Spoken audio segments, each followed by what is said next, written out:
next formula in fundamental law of trigonometry, that is prove that tangent of alpha plus beta is equal to tangent of alpha plus tangent of beta is a whole divided by 1 minus tangent of alpha multiplied by tangent of beta.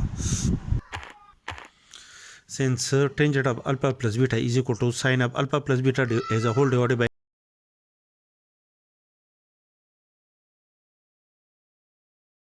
beta plus cos alpha sine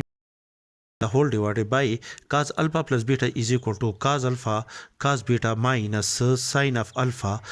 sine of beta, as discussed in our previous lecture. Divide the numerator as well as the denominator by cos alpha cos beta,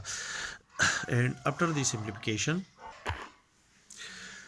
which is equal to sine alpha cos beta divided by cos alpha cos beta, cancel cos beta with cos beta, the result is equal to sine alpha divided by cos alpha plus cancel cos alpha with cos alpha.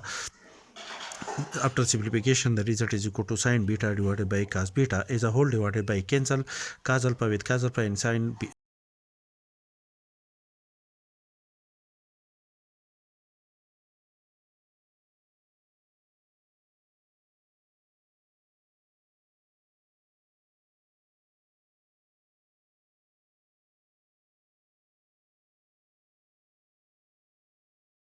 divided by 1 minus tangent of alpha tangent of beta, which is our required result.